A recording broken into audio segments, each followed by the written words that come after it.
Sounds good, doesn't it? Okay, here we are. Oh, everything's gone blank. Right. What does that mean? Oh, Lord, can't see a damn thing. Yes, I can. No. Can everyone hear me? Yes. Yeah, good too. Oh, we're up. We're up again. I'm not sure what's going on. That's one of those days. Welcome to you all. Do we have any apologies? Joe. Just Joe. Yeah. I'm happy to move we accept her apology. Thank you. Got a seconder? Yeah, I can second that. Okay. All those in favour? Aye. Aye. Carried. Do we have any disclosure of members' interests? I'll take that as a no. Any late items? Take that as a no. Okay. Confirmation of the order of meeting. I'll move. Thank you. Happy to second. I've got a seconder. All those in favour? Aye. Aye. Aye. Thank you. Do we have anybody in the public forum? No, nobody for the public forum. Okay, we'll now move into the minutes of the previous meeting. So, anybody got any queries about that? Yes, Madam Chair. Yeah, carry on. Just item 13 in the minutes where it says reported 2 pop-up gardens are going well. Establishing a berm garden outside Mainstream Green on Victoria Street. That's not accurate. It's on gosh, what the heck is the name of the street? Hang on, I'll make sure I give you the right one. Williams. We know where it is. Williams, thank you. Williams Street. Yeah, on Williams Street. And I think Mainstream Green is just referring to the garden guardian who is looking after it. Her business is Mainstream Green. But the main thing is that it's on Williams Street. So we can probably get rid of the Mainstream Green reference, I think. Does anybody have anything to say about that? No, we're happy with that. Okay. So anything else in the minutes? No. That the minutes of the meeting held on the 3rd November 2021 as circulated and with the correction from Elise be confirmed as a true and correct record of proceedings. Anyone happy to move that? Happy to move, Madam Chair. Thank you, Elise. Seconder? Second. Thank you, Elwyn. All those in favour? Aye. Aye. Great, thank you. We now move to the guidelines for lighting the Cambridge Town Hall and Clock Tower, which you should have all read about. So does anybody have any questions about this? Is Hannah going to speak to this or not? Yes. Hi, sir, I'm here. Hi, Hannah, you'd like to speak to it? Yes. Well, I presume you have all read the report that was included in your agenda there. So we have, just to run through a couple of points, we have had a lot of requests coming through of late to light up the Cambridge Clock Tower and the Town Hall. So we're just looking at developing a set of guidelines around that so that we've got that in place for when those requests come in, because we do have specific times of the year where we use it to light up for commemorations and events linking to council, but also the community have these requests. So we're just looking for your guidance on this. Okay, does anybody have any comments on this one? Hey, so I've just got a couple of questions, practical ones. Yes, Mike. Hey, Hannah, I understood the clock tower's lit from the ground, but your report talks about people having to scale the clock tower to change bulbs and stuff. Can you just clarify? Yes, Bruce is here who can clarify that question for you. Yep, you do actually have to scale it to fully light it up. So you do need to actually climb up into the clock tower. Inside, Mike. I heard that it was a question of gels that are actually put into the thing to give us the colours. I'm not sure. That's correct. There are filters put over the lights. So you light up the town hall from the ground, but to actually fully light up the clock tower, you do need to get up and inside it. But we put filters over the lights, and that's how the colours are changed. Okay. And so we had a list of suitable or, potential things we should light it up for. And all I was going to say is, having looked at the guidelines, I think we can define them as something like Waitangi Day, Armistice, Anzac Day, Bastille Day, because we naturally have a sister city link, and also perhaps the liberation of Lekonwa, which is also a sister city link, and that's particularly important for New Zealand because the liberation of Lekonwa was solely by the New Zealand Battalion, none of the others. But that's just my view. Someone else may have something else that we could put down as a... Yeah, Sue, what about Matariki? I think Matariki would be quite good. We'd have to keep an eye on it, make sure we get the right... Yeah. We could, Waitangi Day is another day. I think, Matariki is a very good day to put it. Yeah, in the middle of winter, we'll be ready for something nice. Is anybody else? Just through the chair there, I was just going to say this is also around the different campaign days run nationally and locally for different charities as well, where the requests are coming in.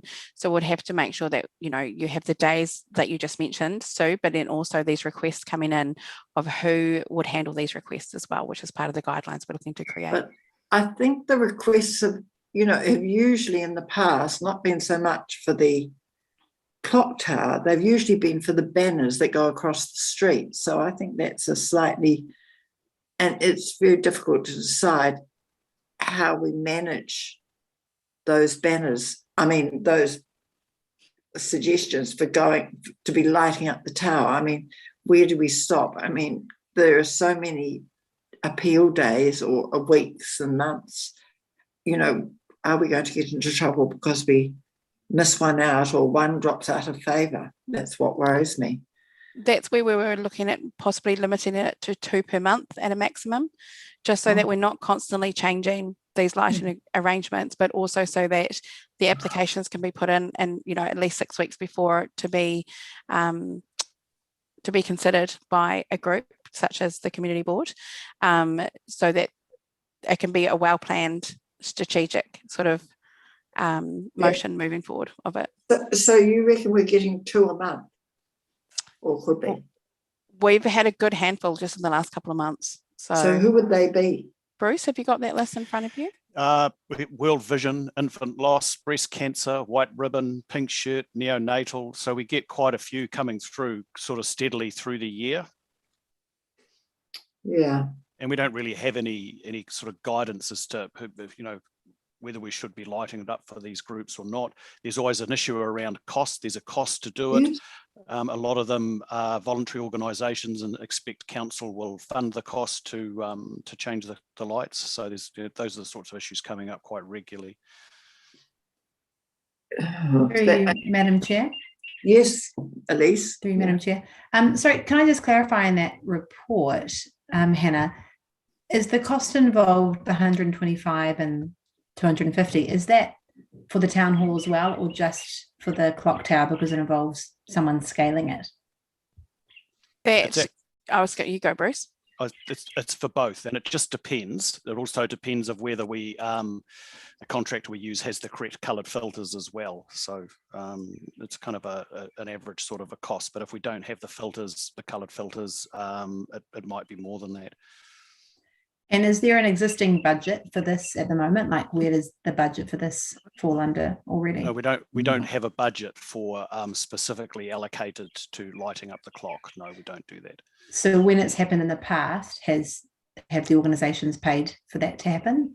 Or has it not happened in the past? Has it not happened? No. Not in my time, no, we haven't lit it up. No. Okay, it hasn't happened before. Okay, sorry, I just wanted to clarify that. So do we not light it currently for like Christmas and things like that? Those things we fund. So if it's like one of the, I think it's Armistice, one of the days we actually change the colours, the French, what's the name of it? So we do that and we fund that. So those ones are regular council initiated events, or so we fund those ones. Okay, But when someone so comes along council's from neonatal and says, I would like you right. to change the colour, we don't have a budget for that. Okay, so currently council is prepared to fund all of the sort of national public holidays. Well, we fund the ones that have been Historically done. historically And, done, yes. and what are they? What are they? Sorry, what has historically been Off done? the top of my head, yeah, I can't remember the exact number of them or what they are, but we do have, there are 2 or 3 per year, I think, where we historically change the colours. Yeah. Okay. And if we were to increase the number of lighting events, like national public holidays, is there budget for that? Not at the moment, no. Okay. Through you, Madam Chair. Yes. Carry on, Jim. If we were to say the council will fund the ones that we've done to date and will continue to do so, I'm just going to pick breast cancer, come along and say, oh, we'd like to light up the tower, can we say, yeah, no problem, it's going to cost you whatever it's going to cost, $1,000 for instance, just using round figures, and you just need to pay the council invoice you, blah, blah, blah, we've got to change the filters. Is that allowable?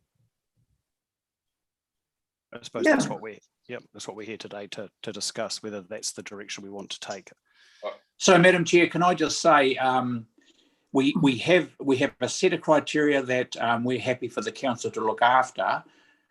Outside those, perhaps it's like a road closure that people have to apply to the community board in advance so that we know what's going on and we can decide. There's a cost to it. I don't think it should fall to the board with the white. We're all very, very supportive, but there should be a cost that goes with those people that want to actually put that on there, even though, you know, we're all supportive of what they're trying to get across. Yeah, exactly. I'm in agreement there. I think it should be the council should be invoicing the end person, the organisation, the club, whatever it might be. I think that's I think that's fair, Jim. And I think most of these big groups, like, you know, breast cancer and the Cancer Society, budgeting in, you know, for certain costs, you know, like publicity, and that's one of the things. And what we don't want to do is end up where we are changing lights every second weekend, or, to be honest, and it just becomes the impact for everybody is lessened because, oh yeah, there's some nice lights there tonight, but we don't really know who it's for, but oh yeah, it looks pretty. I mean, that's, you know, it's almost cheapening their cause and our clock tower.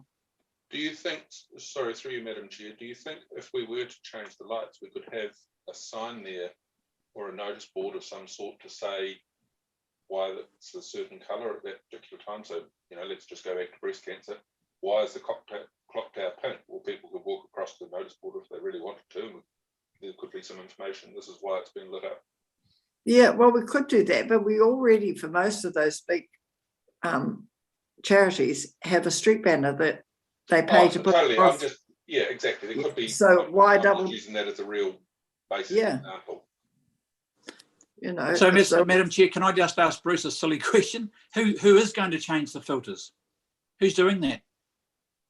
We have a contractor that goes up and does it for us at the moment. Okay. So it's not staff. So no, but he's going to want to have a fair amount of notice. So going through the process of the community board may be just a filter that actually allows him to program those particular changes. Do you think? Yeah, we try and give him as much notice as possible. Yeah.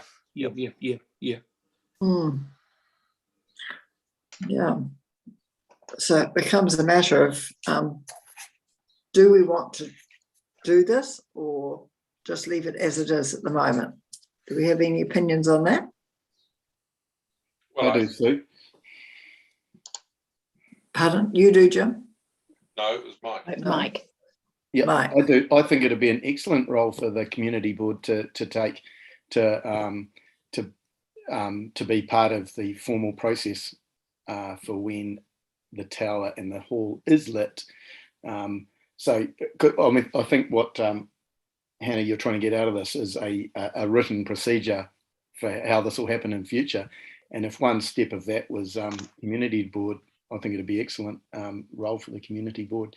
and in that procedure, you could cover off ones that may be council funded and ones that are expected to be funded elsewhere. Yeah, I was going to say, because some I think might need to be funded. Well, we'd have to seek approval from the Town Hall Trust now, because the Town Hall Trust will undoubtedly, they're supposed to be looking after the Town Hall. They may want to have a say in the lighting up of the Town Hall. I sincerely hope not, Sue. Hell, we're getting into some bureaucracy there. It's only a blimmin' light on the Town Hall.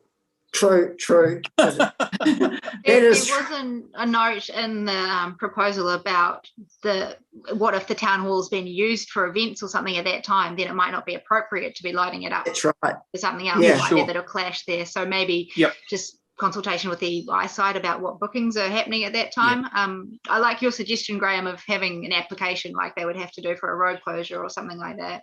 I think that just formalizes it and will hopefully make it quite simple for us to go through, say, yes, it meets the criteria, no, it doesn't.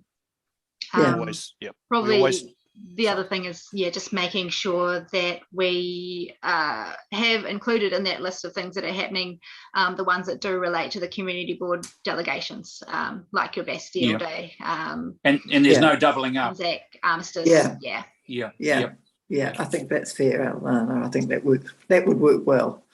We always check with the eyesight around the that there are actually that they're not going to be clashes, because if there's a wedding on, the last thing they're going to want is get it up pink, for example, or green or something. So it is important that we do check bookings. To that point, does that mean, thank you, Madam Chair, does that mean that a booking takes precedence over the scheduled lighting? So if we're saying, let's say, using the breast cancer example, that they've paid for, or they're planning to have it paid to be lit up, and then someone comes in with a later booking, do we say, oh, now we're going to remove the lighting because there's a booking? There probably needs to be some clarity around who takes precedence in that matter. And I question whether an event really does take precedence over what is probably a bigger community goal in terms of lighting it, either for a national day or an awareness day. And you know what? A pink town hall could look awesome in photos at night time. So I just think we probably need some clarity around, if there's an event, who wins. Is it the scheduled and the paid for lighting, or is it that event? And my first instinct would be to say that the event doesn't take precedence over the lighting. It could even make their event more interesting depending on how it's lit. That's just my opinion. Happy to hear that. Other thoughts? I guess it would depend on who booked first. And if there was lighting planned, that you would hope, if someone was trying to then book the town hall, that they'd be made aware that this is happening at that time, rather than cancel the lighting. I think that's fair. I think that's fair. I don't think cancelling the lighting makes sense, just if someone else is jumping in there. Were you wanting to say something? But if we got light ups as a precedent, surely we have those set at certain dates of the year. We know when they are. They must take precedence, and others need to work around that, I believe. Yeah, I think you're right. Yes, I think as long as there's clarity around that, then that's all straightforward. I think we need to make sure that the list is one that we are happy with. For national events or local events, and we say that's them, and they're not movable. They're not movable feasts. And likewise, if someone has booked and paid to have it lit for their awareness day and it's calendared, then when people are booking events, they just are aware of the fact that it's going to be green that night. And we probably need to have keep a watch on what some of those paid events may be. I mean, you're never quite sure. Which we will if they come to the community board first. They should come of that. I think that's how we should move that. So how can we do this, Karen? Do we move on this one? Sorry, Joe and I are in the background trying to figure something out here for you. So we're thinking about just changing the recommendation slightly. So on B, saying the following information received from the Cambridge Community Board will be used in the development of public guidelines to assist with decision making for requests to light in the Cambridge Town Hall and Clock Tower. Requests should be supported for significant days of celebration such as Waitangi Day, Armistice, Liberation of Lurkenwa, Anzac Day, Bastille Day, Matariki, Is that where you're thinking, or? I think we think those dates we should say will always, those ones you've just mentioned, will always take precedence over requests. Okay, and they are fixed. They are yep. Okay. And then I guess, Joe, did you want to step in here? Sorry. And then I had some more, because you were also talking about organisations running, as a principle, organisations running national charity campaigns must meet the costs for the lighting themselves. Yeah. Cambridge Community Board to be involved in the decision making for, was that for determining applications for lighting? For approving applications. For approving applications for lighting. Was there anything else? Does that cover most of what you were talking about? Did we talk before about a maximum number of? Yes, we were saying a maximum of 2 per month. Yeah. Yeah. Should you support that? Yeah, and can we say how many days for that? Because, you know, for an appeal, we don't want it necessarily up for, or, you know, 7 days. I mean, obviously for things like Anzac Day, it would be a 1 day thing. So Waitangi Day is possibly a 1 day thing. So we don't want an appeal going on for a week. Well, if they're happy to pay for it, I suppose we do, but there again, it sort of reduces the significance, I think, or the value of, I'm not sure. Well, so what about just having it for the 1 day? And that that's the day, everybody knows it's on for 24 hours, end of story. Yeah, we could do that. Yeah. And that could be part of the application process as well. Yeah. Yeah. Jim, what did you say, Jim? I can't hear you, mate. Sorry, I was just thinking, if someone was prepared to pay for a week, why are we going to turn their money down if we're going to make money out of it? I think that would have to come to the community board, and we'd have to make a decision on whether it was really, do we want that for a... Yeah. Exactly. Yeah. I mean, whether it's a week or 2 days or 3 days or something, but if we were going to charge, they were prepared to pay the extra. Where would that money go if they were paying extra? Who's that money going to? Would it go to the trust? Would it be a potential source of funding to the trust? Well, no, they don't have anything to do with the clock tower. Yeah, sorry, but town hall is, I guess, included in it. What about some fund within the community board that the money goes to? I don't know. At the moment, I haven't thought that far through, but I'm just thinking, if someone's prepared to pay, why are we going to turn their money away? If we're going to make money out of it, why would we turn their money away? I don't know if that's quite, the question is more, it's how not do quite we... correct, Jim. Yeah, the question is how long we want to... How long can they light the clock tower up for? Do we say at a minimum, 24 to 48 hours, and then further than that we can discuss depending on the charity involved? Because some events might run for a week. It might be something awareness week, and some might be just one awareness day. And so I think that maybe doesn't need to have strict parameters. We can just decide when they come and talk to us about it. I can just add through the chair. I understand that the costs that the team have put forward are just around recovering the cost to do the lighting changes themselves. If you're wanting to then talk about additional costs for charging, that would have to come up through fees and charges, and that would need to go through that adoption process. So I think the costs that have been complicated. Yeah, so the costs, I think the costs at the moment that have been raised is just how much it does cost, and I think what you've talked about is it needs to be recoverable unless it falls within what we already cover in terms of those key events. I think we do. Just further to the dates that we suggested, that you were writing down in the recommendations, are we proposing within that the clock tower and town hall actually are lit up on those days, and they aren't currently? Am I right in understanding, Bruce, that those days aren't currently lit up, such as Matariki, Waitangi? Not all of those days do we light them up. That's correct. Okay, currently do that for all of those days. We don't currently. Is there, as a community board, are we recommending that the town hall and clock tower are lit up on those days, or are we saying that groups could suggest that it is lit up on those days?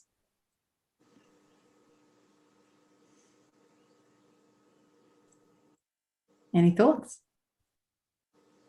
I think that we have to decide whether it's just the clock tower on those days or the clock tower and the town hall, because I think there are some days where we just light the clock tower, which is quite a Right.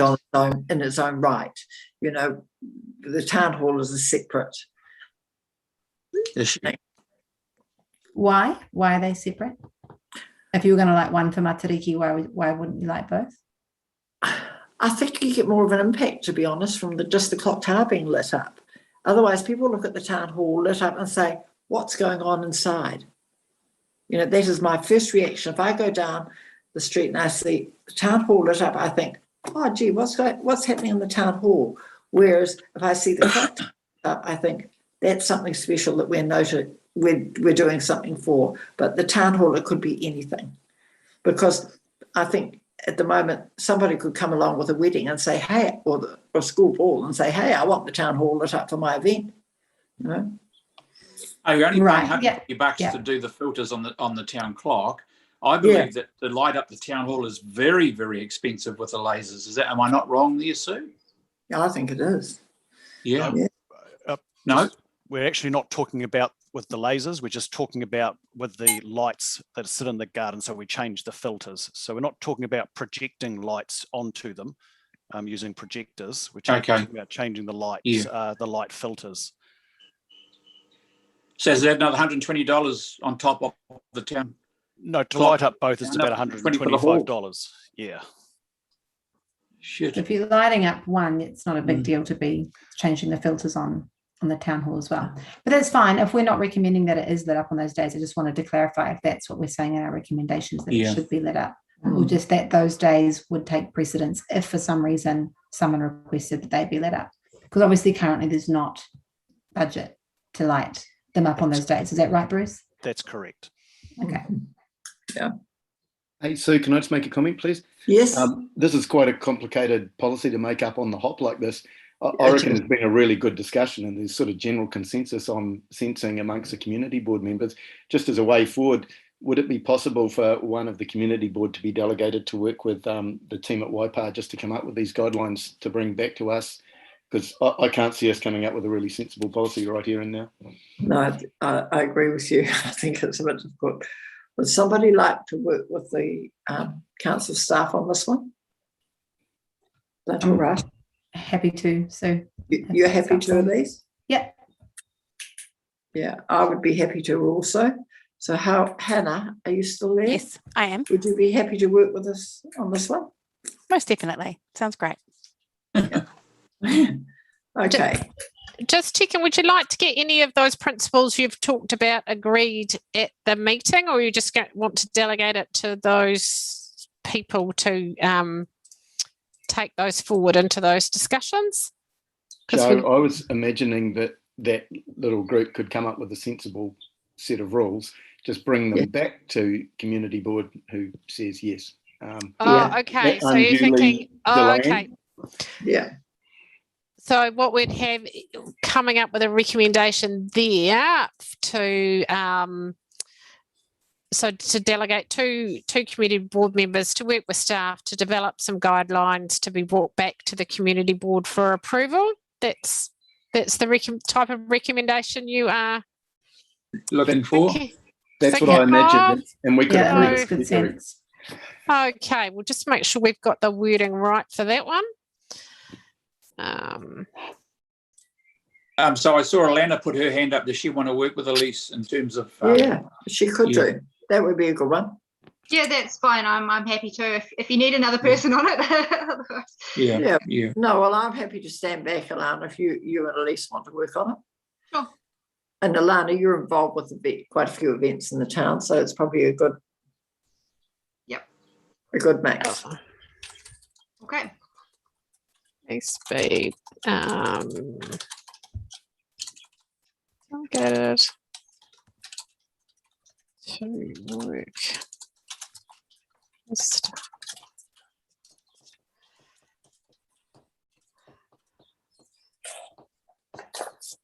So that would be, where are we?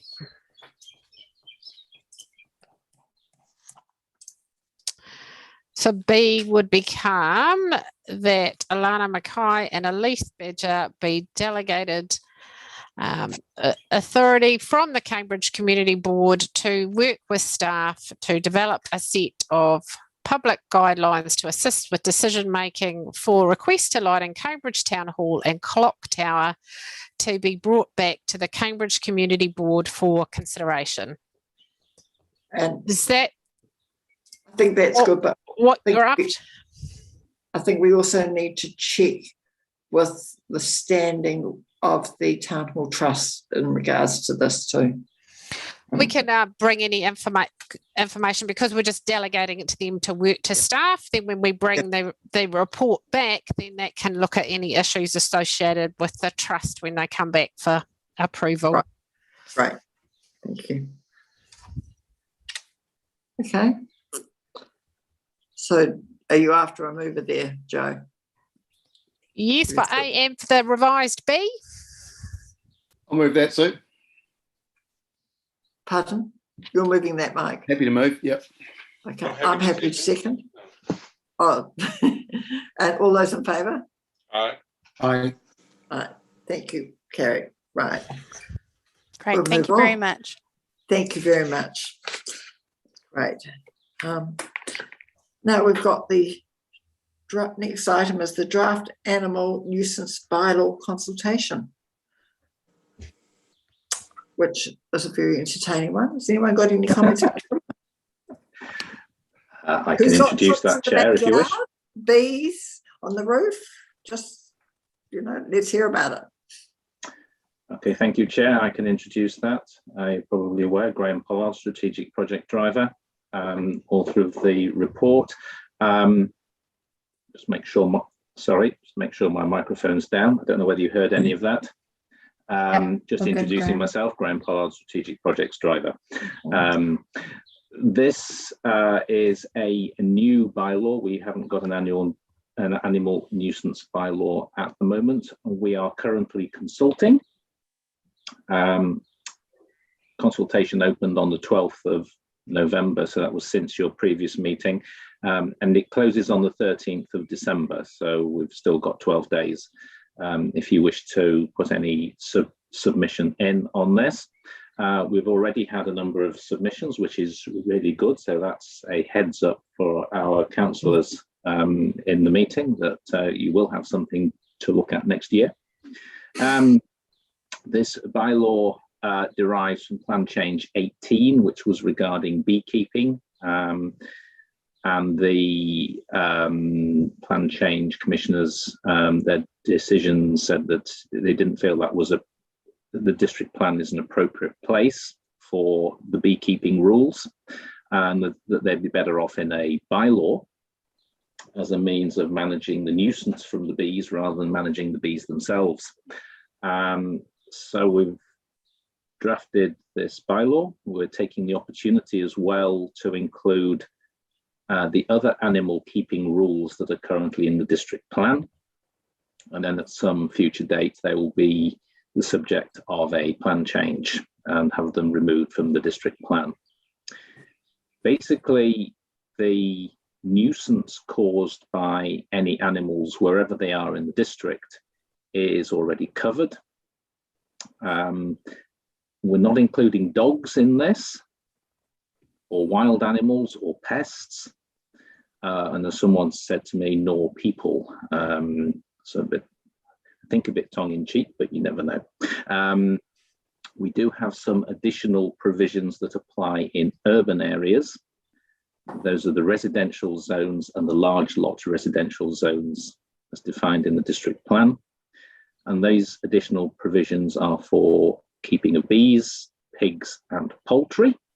And those main provisions are highlighted in the agenda, in the report, page 2 of my report, I think it's page 17 of your agenda. We are recognising, particularly from some of the submissions that we've seen already, that there are some keepers of bees or pigs or poultry in the urban zone already. that are going to be affected by this. So you may well have people coming and talking to you about this, or you may know of people already who may be affected. So very conscious that we might have those kind of effects. The information that we've got, this statement of proposal and the draft bylaw, are available on the council website. We've got a Have Your Say page on the website. They're also available in council offices and libraries. We have an online submission form, and we have a printable form online as well. And as I say, these submissions close 13th of December. And with that, I'm happy to try answering any questions that the board may have. Thank you, Chair.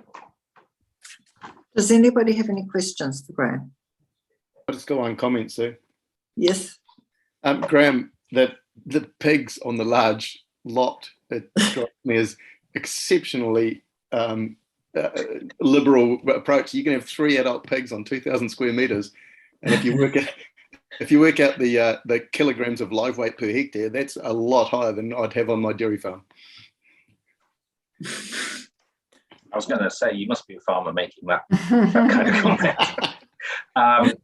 This is basically moving the rules that we've currently got in the district plan into the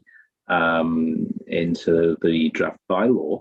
If you've got any improvements, then would be interested in hearing those. You can make a submission yourself, of course, but the board may wish to very quickly put something together and include comments like that. Very happy to receive a submission from anyone. Yes. Anybody else have a comment? Yes, Elise. Yes, Graham. I said a question about the beehives needing to be 3 to 5 meters back from the boundary fence if it's less than 2 meters high. Yeah. And is that to do with the bees' flight path being at head height unless they are blocked by a 2 meter high fence? It basically forces them up to head height. Now, I know that Councillor Webber has asked this question before in committee, and I'll reiterate for Councillor Webber and everyone's benefit. We have approached Apiculture New Zealand for putting in a submission, and the concern around the 2 meter high fence rather than the 1.8 meter high fence of the district plan. Yes. I've asked them to specifically feed back to me on that question as to whether the 2 meters is critical or whether it can be 1.8 meter. In other words, is it a district plan height, or is it a particular bee best practice management height that is absolutely critical there? So we're hopefully we can get the right answer by the time that we need to take this towards adoption. Sorry, Graham, it was more my point was the just understanding, forcing the bees up above head height. It's from reading them up. Just from reading the information included, it said that sort of 2 meter height only needed to be 1 to 2 meters from the entrance to the hive. So my question was why the beehives forced 3 to 5 meters in from the fence line? Just like a little nugget of information about bees. And again, flight path management. Yeah. Honeybees can be encouraged to fly above head height if a flyaway barrier 2 or more meters tall is placed 1 to 2 meters out from the front of the hive entrance. So I was just wondering if that's as much space as they need, why are we forcing the beehives deeper into people's sections? Was there another reason for that? Because we're just translating the district plan rules as we've got. We're happy to take further advice on that. Okay, so that distance is based on the current 3 to 5 plan. meters on an urban section may be difficult to achieve. Yeah, that's what I wondered. Yeah, we do have a number of urban beehives around the district, so that should have a resource consent. Many of them don't, and it might be that, let's say, that 3 to 5 needs to be looked at because it might not be achievable. Yeah, just Okay. based on the information included in Yeah. the report. And so if Yeah. they wanted to include it within that 3 to 5 metres, they have to apply and pay for a resource consent. Is that correct? That is the situation at the moment, but there will be no resource consents under the bylaw because these B rules will be taken out of the district plan. So if they wanted to put it close to the boundary, they they just wouldn't be able to. So they would be in breach of the bylaw, Okay. which is then a different matter. It's different enforcement. Okay. So why have we said this thing about the 2 metre height when nobody in this district can actually have a fence higher than 1.8? My husband immediately said, but we're not allowed to have a fence that high. Yeah, and this is the point that Councillor Webber had made as well, that the information that we had that we based this on was saying 2 metres high. And that's why I've asked the likes of Apiculture New Zealand to advise us as to whether the 2 metre height is critical or whether we can change this to the 1.8 metre height that we have in the district plan. So is this a beekeeping necessity? Or is this come from somebody else's district plan rule and we need to make the change to fit with ours? Yeah. And the other thing is there's no mention about beehives on rooftops. Now, I mean, this is quite common in cities. You know, I've stayed in Wellington and in a hotel or an apartment, and I've looked out on the rooftops and hello, there are the beehives. Right. So, I don't mean the big beehive, I mean the little beehives. Yeah. So what's the story? You know, because somebody, you know, there are some rooftops around here where someone may say, hey, I could put some bees there. Well, thank you for that because we hadn't considered it. So that's basically your answer. We hadn't thought of people keeping beehives on rooftops. So that's something we'll need to go back and consider. Yeah, because I think that's something that's happening quite in a lot of urban spaces, not just New Zealand, but overseas. So, you know, sooner or later, That's a positive thing. Yeah. It's a positive thing for the environment to be doing. And if someone's rooftop is closer than 5 meters, you know, they want to put it on the edge of their roof and it's closer than that 3 to 5 meter boundary, they might not be able to do it. Yeah. Which would seem a shame. That terrace out there somewhere. Yeah. And certainly if we have greater urban housing density, then that is something that might become more likely to happen. So yes, thank you, Chair. We do need to put our minds to covering that. Right. Thank you. Oh, so now, do we want to submit the annual nuisance bylaw on support or against the policy with final details of the submission to be approved by me?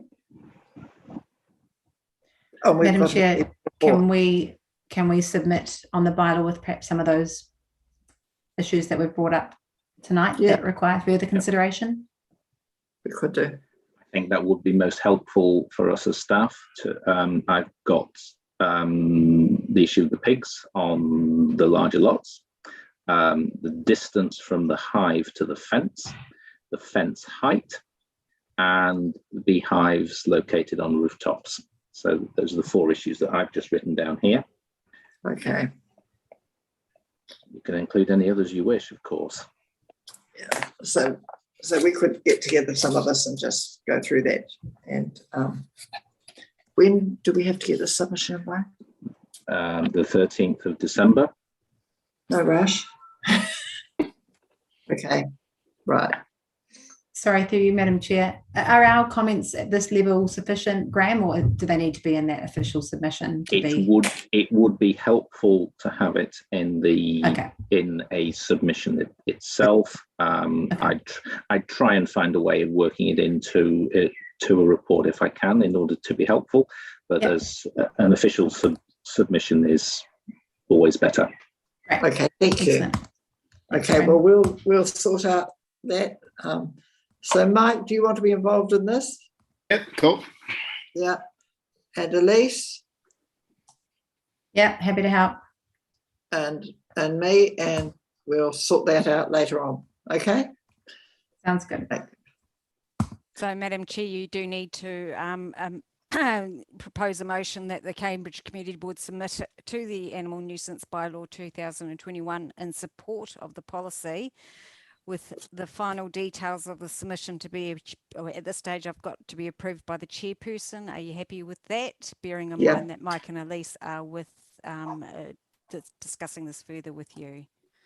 Oh, it'll be fine. Does that sound all right, people? Someone wish to move that? Who was that? Graham. Thank you. Seconder? Can't see. Who seconded? Oh, Yeah, thanks, Jim. Yep. All those in favour? All right. Aye. Carried. Thank you very much. Okay, thank you very much. Thanks, Graham. It was good. We've now got quarterly reports. Transportation. Brian Hudson. Yes, thank you, Madam Chair. The report there is at page 37 in the agenda. So I can take the report as read. It is an information report. There was one a recommendation to the Service Delivery Committee to support the Whakikotahi speed limit review on the Waikato Expressway, which will allow the speed to increase to 110 kilometres an hour when they've finished the remaining safety improvement works there. Then onto the following page, the transportation program for the year. There's a list of projects which has been updated, showing the projects we're working on for the year. So the pavement reconstruction is sort of in design phase, with the first contract out to tender at the moment. The resurfacing work is going on around the district. A lot of the asphalting work's already been done, and you would have seen some of that in the centre of Cambridge and on Albert Street.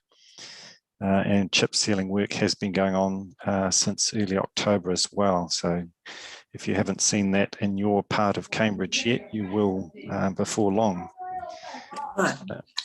The seal extension program, of course, we've only just got that one that was held over from last year, Low Road, which is in the contract that's out to tender at the moment.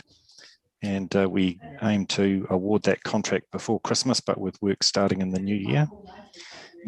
Then there's a list of construction improvements. The footbridge in Tiamutu is in place. We're just waiting to connect that up with footpath. We've got 2 projects underway in Ahaupo, being works around the school for their pedestrian safety improvements, and also a project in the centre of Ahaupo for a new traffic signal controlled crossing point for pedestrians. Then in Tiamutu on Cambridge Road, a roundabout in design, and of course our Te Awa Cycleway, which is making great progress along the riverbank there. And park staff and myself are actually going to go for a cycle on early next week to have a look at how it's going and look at how it's being finished off for maintenance and everything into the future. Of course, our Hamilton Road corridor improvements with the footpath and cycleway were completed in November. There is 2 items there that we weren't able to complete under that contract. One is a speed table across the intersection of Bryce Street and Hamilton Road that links up the shared path each side. We have every intention of still completing that this financial year, and also some traffic calming measures in Vogel Street near the Resthaven village. All right. The CCTV extension, there's an item further on in the report about that, but basically we are sort of hitting pause on new work there until we've completed a bit of a strategy moving forward, so that we make sure we make the investments in the right place. And we've engaged some experts, Safer Cities, who have been involved with a lot of these types of schemes for local authorities, to give us some expert advice on our objectives and strategy going forward. Streetlight upgrading, there's a small amount of streetlight upgrading planned for the year, and that's because that work has not been funded by Whakikotahi, so it'll just be half of that budget, which is the local share that we have available to do that work. Yeah, then in the next page, there's a bit of a bit more detail about some of those things that I've talked about already. In the footpath renewal space, we have engaged a consultant to repeat the 3-yearly condition survey. So it's where they have a little electric buggy that travels over all the footpaths. They record all the faults, they take video of it, and give us a really good up-to-date condition survey of the whole footpath network. That will then help us to plan footpath repairs and renewals going forward for the next 3 years. So we expect to have that data early in the new year to help us plan ahead. Yep. Then there follows some information about the Community Road Safety Program and the activities that will happen there. Of course, quite a lot of stuff has had to have been postponed because of COVID and being unable to do that sort of community education face-to-face, but we'll do our best to catch that up when we're able to. There was a bit of advice about the passenger transport, which was in a separate report actually to the Service Delivery Committee. But in summary, we're getting a little bit more information now from the Regional Council from the B card data. So that's when people swipe on and swipe off the bus. And so we do see within Cambridge that I think about 10% of the trips are internal trips. So people just going from one side of Cambridge to the other, with the remainder of the trips being, going further afield outside of the urban area. In the future, we'll get more and more accurate data about how many trips are made. And of course, when the COVID issues relax and people get back on the buses, we'll have more information as well. Okay. Yeah, and then there's a bit of advice about the waste minimisation plan, and similar to the road safety education, a lot of things have had to be postponed, a number of the programs, but Sally has been doing a great job working with community groups to fund some good initiatives and to keep up with online connection with people as well. Yeah, so that's the nuts and bolts of the report, but happy to take any questions. Okay, I've got some. This is regards to, I'm not sure if it's footpath crossings, footpath works or what. As I go down the end of this road past up towards Cambridge East Primary School, there's a raised crossing. Now, all of a sudden you're there. I mean, you go across William Street or somewhere and there's a yellow and black thing across the road. You don't mind that. You bump over that. It's not William Street, it's the other one before then. But then you get close to the primary school, and where there used to be a marked pedestrian crossing, there is now a bit of a hump in the road. So you know you've got to slow down a bit because the kids are crossing.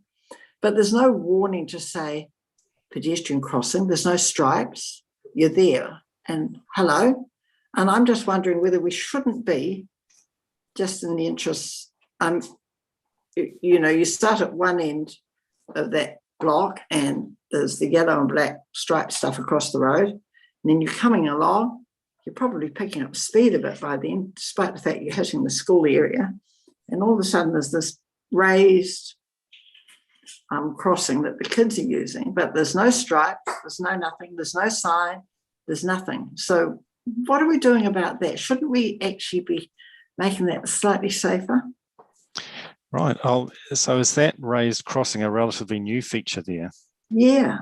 Yeah. Okay. I'll have to check in with my staff because it should have some paint markings on it to show that it is a raised crossing there, and it should have a sign that indicates a speed table or a speed hump. That should be there. I haven't noticed them. Yeah. So what we find outside schools, we have care crossings, particularly primary schools. So they're crossings that are patrolled and they have signs out when they're being used. And that is safest because what we find is that children using a zebra crossing is generally less safe, and there's more chance of them being run over on a zebra crossing than there is on a care crossing. But I'll certainly check with my staff about that the speed table have all the appropriate markings and signs gone on it, Yeah. I know we had obviously had the Streets for People project around the 2 crossings outside the Cambridge East Primary School, which had the planter boxes and the safe hit posts and the paint at the side of the road to encourage people to slow down. Yeah, but I think we've got used to them now, all the planter boxes and everything else. All I notice about planter boxes now is that they need weeding. And I sort of think, and then I come across, oh, here's this black humpy thing that I've got to cross, and I just think in the interest of safety for the kids, and there's nobody, as we used to have, kids actually doing the crossing duty, which used to be a real perk for those kids. Yeah, they'll certainly still be there. It'll still be a care crossing, so it still has to be patrolled by children and a teacher supervising when it's being used before and after school. I just think we should have be a little more careful, because this road here coming from Spain Road right through, there are people just go straight through at a great speed, and I would hate anything to happen. So that would be good. I actually wonder. I keep seeing pram crossings. Is that what these black things are? A pram crossing? No. So a pram crossing a pram crossing technically is just the ramp down where a footpath meets the curb at a corner, and the footpath splays out and drops down to the road level. That's what we call a pram crossing. Thank you. I just needed that definition. I appreciate that. I have a question for Brian. Yes, Elise, carry on. Brian, just wondering what council's plan is regarding the next round of Streets for People funding that is due to be applied for by February next year. Yes, a good question. So we've only just seen the information this week, and we haven't had time to even get together to talk about it yet. So I guess no decision has been made, and most of my staff haven't even read the full information yet.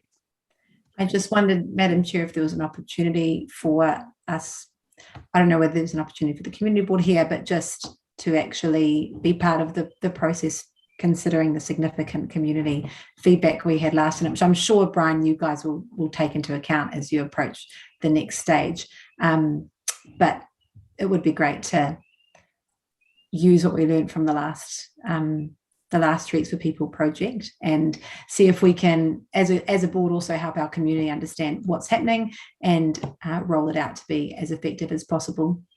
Yes. Yeah, no, I certainly support that view. Okay. Any other comments there? Yeah. Who's got a comment there? It's me, Sue. Yes, Jim, carry on. Brian, just a couple of parking issues around A, the main street, B, Duke Street. So there's some areas in town which, it's great to see town back to humming again. For instance, the yellow lines by ASB Bank, if you're aware of them, sort of between the bank and Cummins Pharmacy on the main street, they more often than not, there is an extra car park on top of that, which narrows the lane down into Halley's Lane, and some dear old people that have the angels watching over them have their entry into Halley's Lane narrowed, going to the car park out the back. It's just there is going to be a collision there. There was one a bit further along a while ago where an old man got all confused with all the traffic. Are we allowed to put curbing around there and either put a garden there or put a concrete mound there so people can't park in that bit? Also, by the pedestrian crossing on Duke Street, outside Oxford's, the optometrist, that right there, the takeaway cafe place. Regularly, you walk past there and someone's just nose straight in behind the last car park on the yellow dotted lines with their bum end of their ute, van, car, whatever, onto the pedestrian crossing because they want to run into either the bank or the glasses shop or the generally the pie shop. The third one is along on the corner of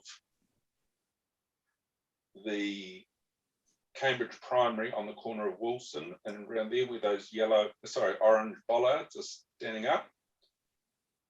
The bollards are doing great things because cars aren't parking right on the corner. They just, unfortunately, haven't stopped them. They just park a little bit further out into the street now. And the fourth one is on the corner of Accountant 4 on Duke Street and Halley's Lane.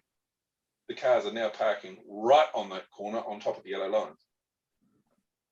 Now, kids at 8:30 in the morning and at 3 in the afternoon, that is an accident waiting to happen. Is there any way, A, you can widen the curb, push the curb out a little bit more so cars literally can't park there unless they drive up on top of the curb? And by the pedestrian crossing, just put a little bit of concrete curbing out and fill it in so it stops people parking in those dangerous places. Because someone will be collected walking out on a pedestrian crossing, not seeing a car. Yeah, I guess it's certainly it's possible to do all those sorts of things. Where's the money going to come from? I totally it's tricky. In that town centre, a lot of money was spent to get the streets, in the shape they are, and the nice streetscaping, and the new curbs, and the way it all drains and everything like that, because there's not a huge stormwater network that we can tap into. Often when you put islands in at the side of the road, you've got to be able to put drainage in as well and tap it into the system. Otherwise, you create a dam in the curb and channel. Yeah. But I think probably in the short term, while people get back used to driving and parking, we perhaps need to have our parking enforcement officer, particularly at those before and after school times, probably do a bit of patrol and give some warnings first, and then issue some tickets. It's Because great when the police are on the pedestrian crossing. That I've forgotten, Debbie, is it the school patrol lady? No, not Debbie. She's the community one. But anyway, when that police lady stands up at the pedestrian crossing, there's never any issue. No. Surprise, surprise. Yeah. But there is some dear little kid is going to get hit on that corner because they are stepping out to cross the crossing to go across the road to meet their parents, which they're quite entitled to do. But the cars are not parking where they should be. They're parking on yellow lines. Yeah.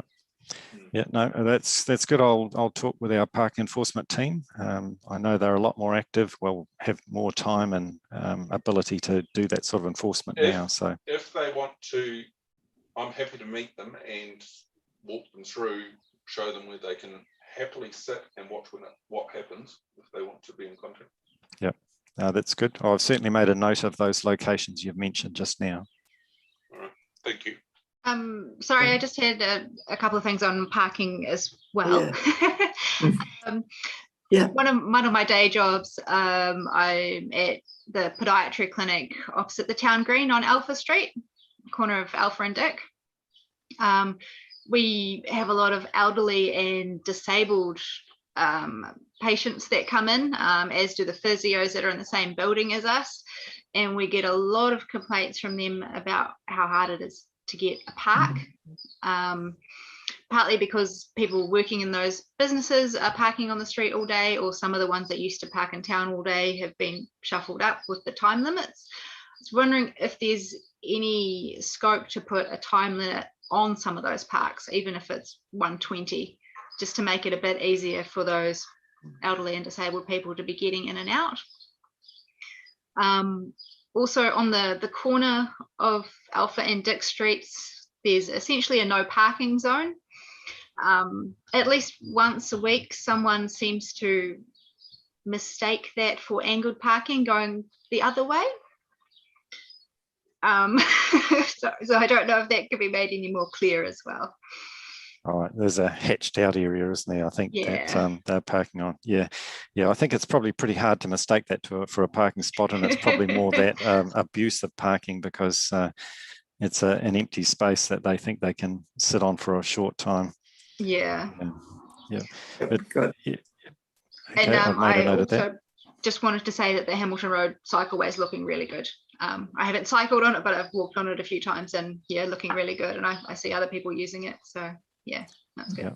Oh, that's great. Yeah, we've certainly had some compliments flow in from people who are using it. It's good. I've got one question on the waste minimisation activity.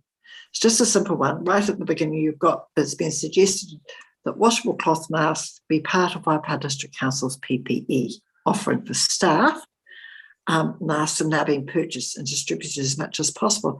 And there's actually recently new reports coming out saying that disposable masks that you can actually wash are actually better than the cloth masks. So I don't know if you guys are aware of that, but that was very recent stuff that was coming out on the news items. So I also read that, Sue. You read that too? Yeah, washed 10 times, they were more effective, stopped 90% of COVID-sized particles compared to a triple layer fabric cloth, which stopped 40% of COVID-sized particles. So council might want to reconsider their order. Very good. Masks have been purchased and distributed to staff, so staff have got them, but I think some staff find that they're too hot, the cloth masks, and they have reverted to using, because we do have supplies of the other disposable masks as well, the paper. Yeah. Which are washable, which I didn't know. That was news to me. Yes, I didn't know that. I thought that was terrific. Yeah. Those blue ones, at least. Yeah, they're washable. And a single, some of the fashion cloth masks, just a single layer of fabric, they are almost useless. They only stop like 10% of particles. Anyway, sorry, I digress. Stay on topic. Continue. We're just doing our bit for the staff. Yeah. So a couple of questions for Brian, please. Yes. Yeah, Brian, a couple of issues. About a month ago, contractors put a 150 mil pipeline, thrusted it from the Cambridge Primary School to the fire station, and none of the cones and signs have been picked up. I've already requested it. As of yesterday, some of the cones have been chucked into the Cambridge Primary School pool. A lot of the signs have been taken around and they're laying in the grass or on people's property and in the front of shop entrances on Duke Street. I'm wondering if there's a situation where once the job is completed, the contractor must pick up those within 24 hours. On Sunday morning, a lot of the boxes with the plants in them had been pushed over outside the warehouse. And thankfully, I don't know whether there's vandals or not, they'd put some cones up to tell people that they were in the middle of the road. But that's just an issue that I think, it's just crazy. The other thing, the board submitted for the 1st of July on the need for a roundabout at Duke Street, Arkeley's end. And the reason we did that was to alleviate some of the pressure on the high level bridge and encourage people to go around there. You've done a beautiful job with the hot mix. I'm not looking for a $4 million roundabout, but is there something in terms of concrete blocks that you could put a roundabout in there which facilitate that until it came around to council actually doing something permanently about it, Brian? Yeah, it's a really good question. It would be nice to think that we could do something temporary at some stage. I think it would still need some careful consideration, but just because of the grades, and the slope of the road, roundabouts, typically when they're built, while they have that slope out from the central island to the outside, that keeps speed down as traffic travels around the roundabout, because of course they're on this slope outwards. But if you have a roundabout and it causes you then, say, coming down Duke Street Hill and turning right onto Achilles Ave, if it pushes you across the other side and you're a truck with higher sides or a higher load or something, and then you tip over because there's too much slope on a roundabout. So I think we would have to explore all those issues. So it would be a little bit more complex than just putting out some blocks. But I like your thinking in terms of how could we do something to make that intersection more user-friendly for getting traffic in and out of the town centre. Yeah, thanks, Brian. Can you remember what year that was due to come in, or has it not been considered in the 10-year plan at this stage? I don't think it's in the 10-year plan at the moment, but it certainly is on the list of things that we would like to be able to do. Yeah. The bridge has got that 30-year life, so amortising it over 30 years might be a bloody good investment. Yes. Yeah. Thanks, Brian. Thank you. Thanks, Graham. Good question. Has anybody else got anything else they'd like to say? Oh, so I've got a pet question as well. Oh, good, Mike. Carry on. Hey, Brian, just two things. One, have you got any update on compliance with the new Cook Street no parking zone? Because I noticed the berm's still pretty muddy there. And secondly, just on that, is there any plan for the footpath on that northern side of Cook Street where it curves around to continue down Shakespeare Street? Because it always strikes me as a bit of an odd one, that where it just runs out and you've got to cross Shakespeare Street twice if you want to carry around there. Those are my two questions. Thanks. Right. Yeah, no, good questions. I think we would certainly be looking at the footpath along Cook Street and how it connects across Shakespeare Street in the, I guess, the medium term, which will be, the urban mobility sort of rollout and how all that would work. But it's not something that we were actively looking at right now.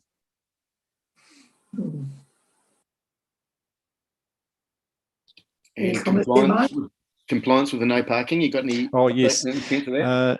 So one of my staff has been back there several times since the change was made, and that was to check on how parking was going in Burn Street, because you remember there was concern from residents whether there'd be more parking there, it would cause problems.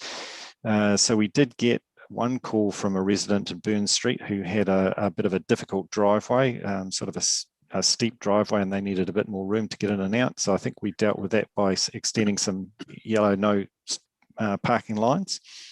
But on the whole, the behaviour has been reasonably good there. And also, I think, checks on the parking in the off-street car park where we put the time limits. I think that has been, reasonably well complied with also. I've been through there a few times and I haven't noticed any cars parking on the yellow lines or parking up on the berm. So we probably do need to get in and clean that up now and try and get some grass growing on it and tidy it up. Brian, just outside that Cafe 9, there's 120 minutes parking. I think that's absolutely ridiculous, and I think there should be 15 minutes. Yeah. Yeah, we did. That was something that we did talk about, I think, through the submission process, and that was that they were saying that they get a number of elderly people who come to the cafe and then having a park directly outside, which allowed them some time to meet up with friends and use the cafe, was a good idea, so that they were by the front door. And generally on the whole, we have 60-minute type parking right in the centre of town where parking's in high demand, and then in other places around the town where there's a lower demand for parking, it will be 120 minutes. So that seemed to be the logical parking time frame. Those were the reasons for it. Okay. You wouldn't consider a 60-minute park outside the cafe there? I mean, it seems to me. Yeah, well, we might do. I guess, I'd be happy to get feedback from the cafe owner about how they're seeing it working, whether people are, it seemed less likely that somebody would abuse that parking spot and park longer than 2 hours. So probably most of the people who are using it are parking a shorter length of time than that. Yeah.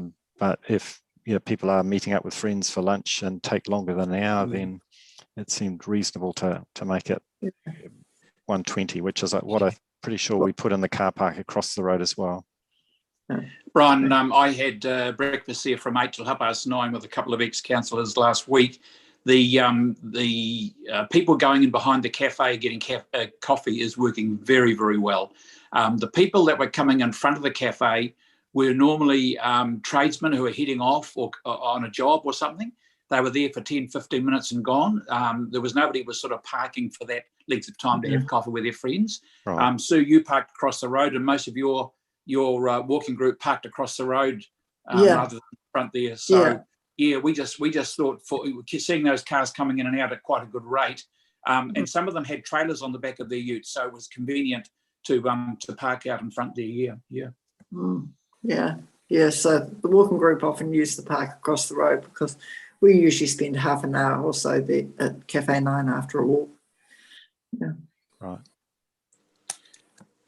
Sorry, just Madam Chair, through you, just to return to the point about the funding, the NZTA funding. What would be the right process here? I'm just aware that we'll have no meeting in January, and then the funding is due to be applied for by February 22nd. So just if we wanted to have some, or support council in this process, or have some input into it, what would be the best way to do that? Right. Well, I guess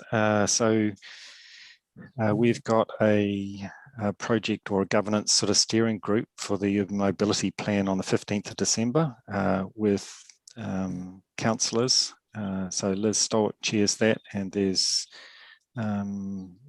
Mike and Roger Gordon on that, and a couple of Te councillors.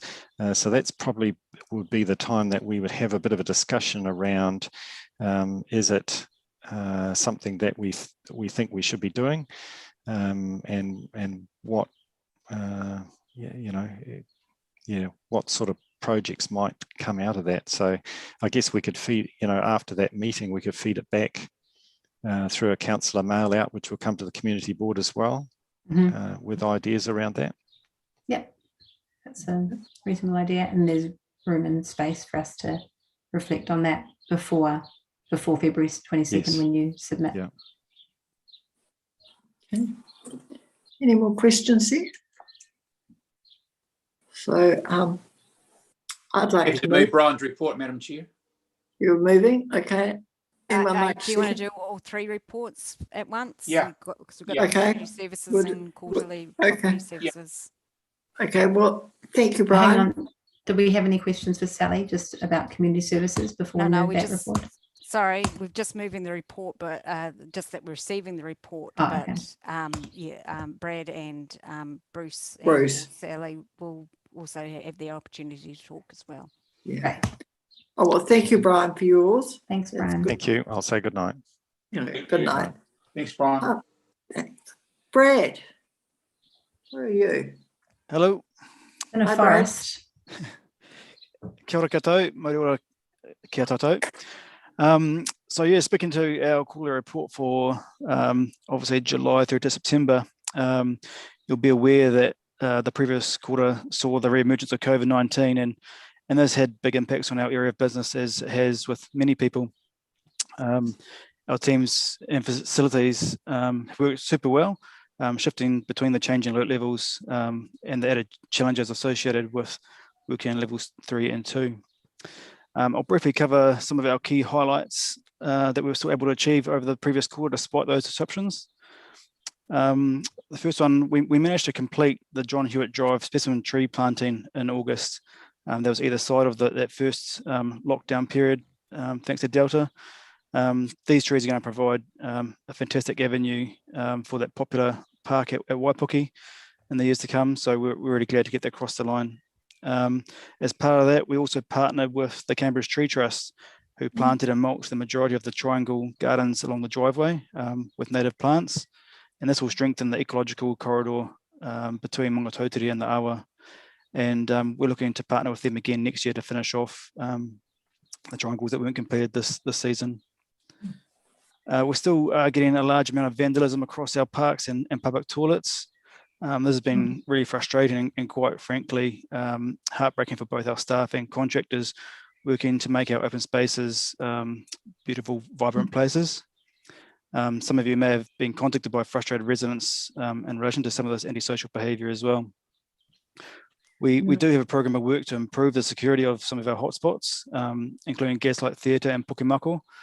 Some of the measures include adding security cameras, speed bumps, and additional or renewed bollards and gating.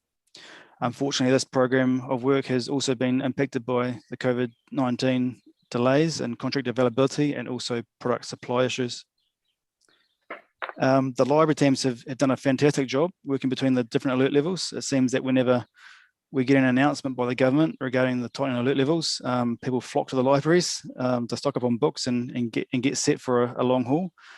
And during the first week open at alert level 2 in September, Cambridge Library issued just over 8,000 items alone and had over 4,500 items returned. So some really big numbers. I think actually that week in particular was a record ever for our libraries. The Parks Operations team, they've worked with the Farmers Market and the Cambridge Cricket Club to improve the turf health at Victoria Square. Ongoing management will continue with the Farmers Market to ensure they use different areas of the square during the year so that to minimise or reduce the wear and tear in one particular spot. Council, using its delegation, provided ministerial approval for the Mangatouturu Reserve Management Plan. And we've also commenced our project planning, including initial discussions with Ngawi Tōpua Waipa for 3 key pieces of work that we're doing in our team, looking at concept plans for the district cemeteries, concept plans for the lakeside reserves, and also looking into our lease model review for sports parks we currently have across the district. So despite some of the challenges of the last quarter, that provide you with a bit of a brief snapshot of what our teams have been up to over that time. And then if I could just through you, Madam Chair, just outside of my report, just give a bit of an update on our skatepark engagement as well, which is commencing, just a bit of a reminder really. We've got Cambridge on Friday from 4:30 to 6 o'clock, and then also a Saturday session, and that time escaped me. But we do have the 2 sessions coming up this week. We actually just had our first one in Te Amutu this evening as well. And despite a decent share of heavy rain, had a reasonably good turnout with some good discussion. So it's proving very worthwhile. Sorry, just one other thing I'll add. Previously last month we came to you regarding the Leamington Domain mural. Just an update on that that was approved at SPMP committee this week. So we'll be looking to kick that off either, well, we're running out of time a bit in December now, but at least into January to get that work going ahead. So I'm happy to take any questions that anyone has on our report or the update. I've got a question. I just want to ask, recently, and we perhaps should have got onto it a bit sooner, some playground equipment was removed from a playground close to the main road in Cambridge and taken, and I get it was reinstalled up at the Leamington Park. It was a seesaw. I've actually apparently had some information that says it's been a bit of a disappointment because although the council staff regarded it as not used, it was actually being used by families who had children on the autism spectrum because it was a quiet, safe place for those children who don't like being near a crowd.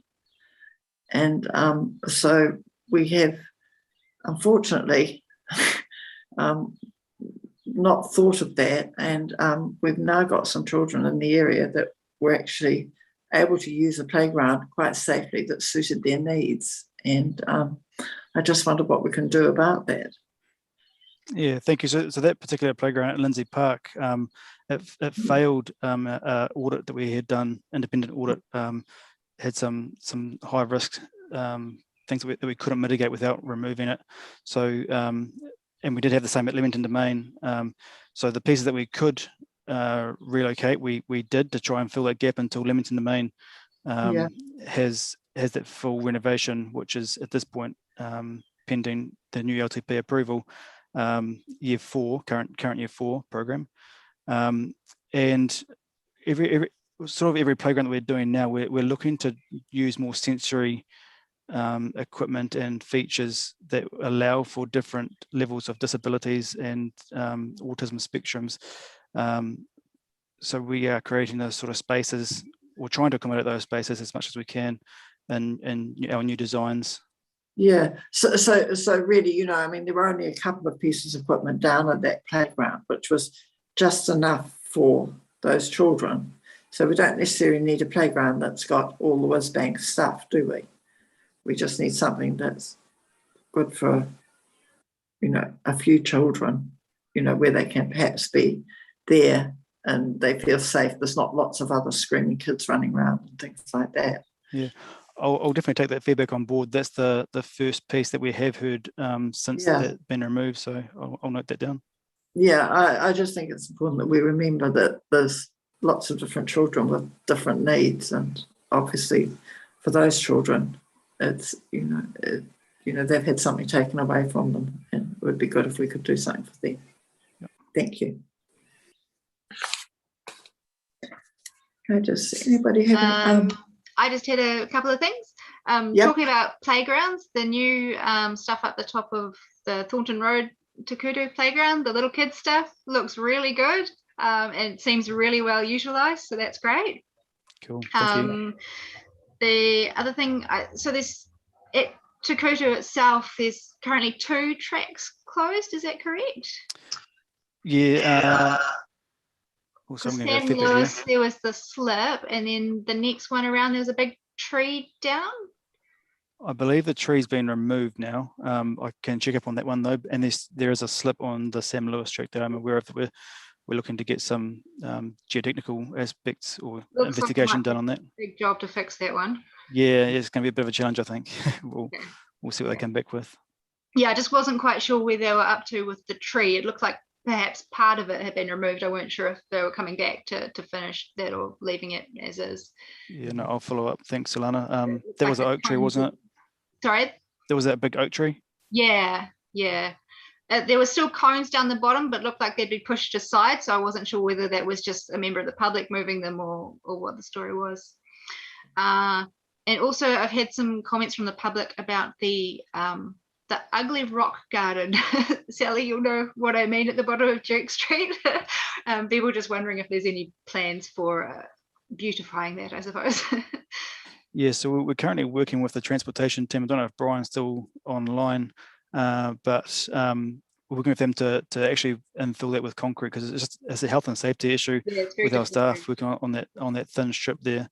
And so we have tied it up as best as we can in the interim with spraying off the weeds there. But there is a plan in place.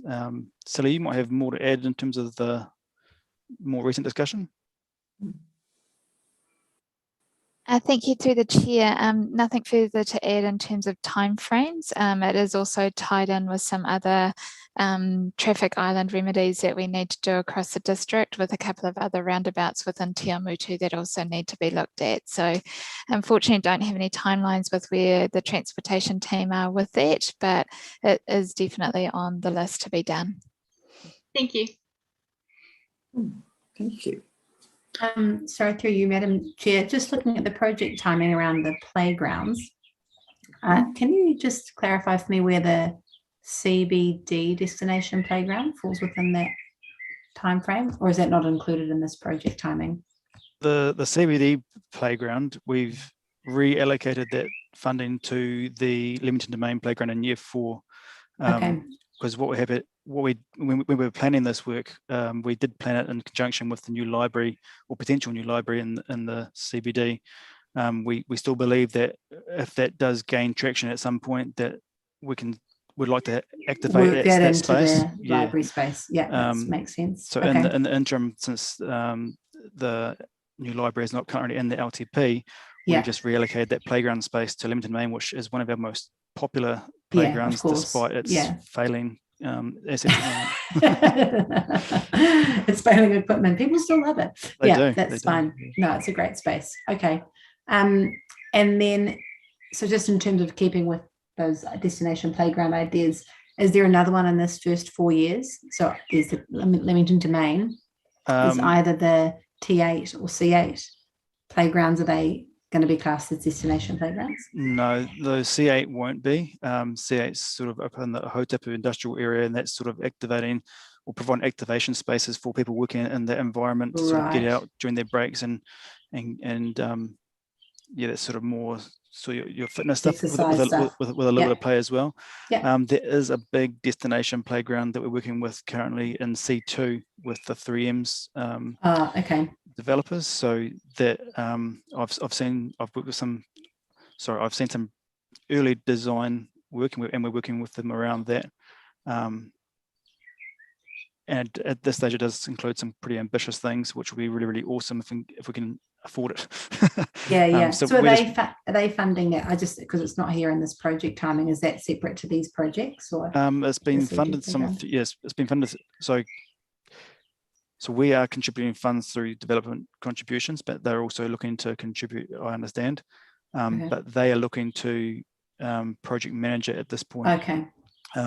So we've just we've got a preferred supplier with our contract at the moment that will be looking to be endorsed or approved at council meeting next week, or sorry, service delivery next week.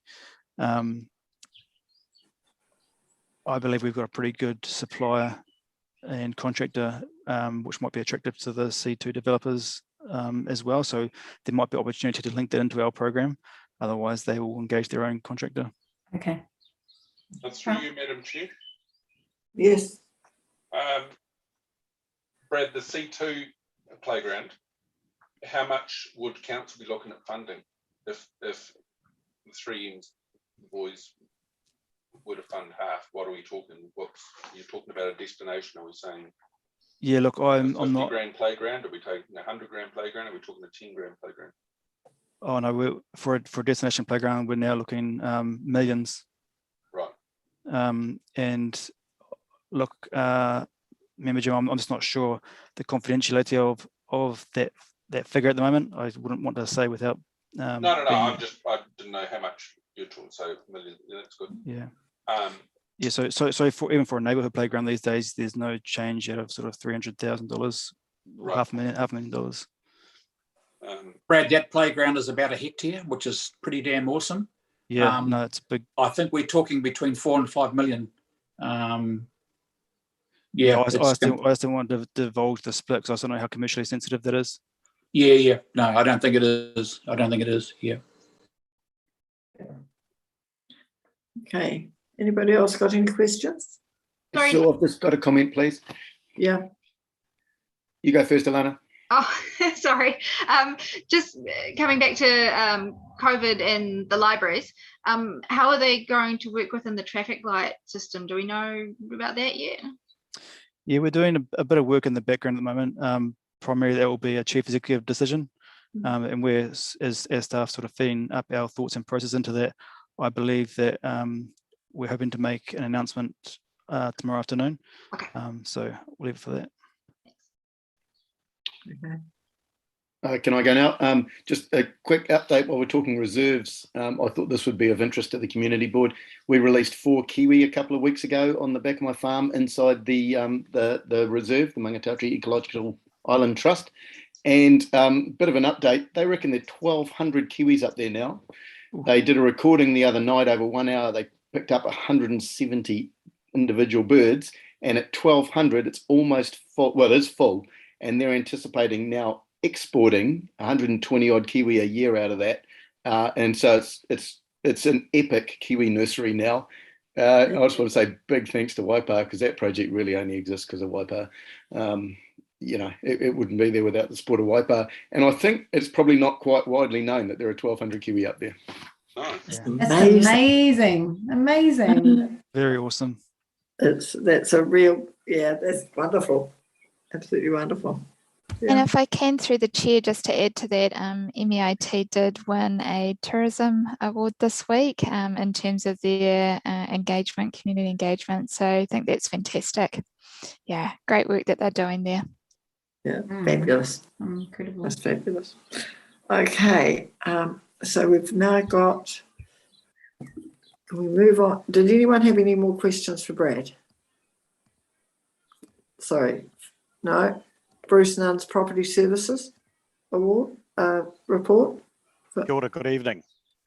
So this is the quarterly property service report for 30 September. I'll take the report as read, Yes. but I did just want to highlight one point, and it's sort of a follow on from the earlier discussion about lighting the clock tower up. We have had a couple of inquiries about the condition of the clock tower, and it was just really an FYI.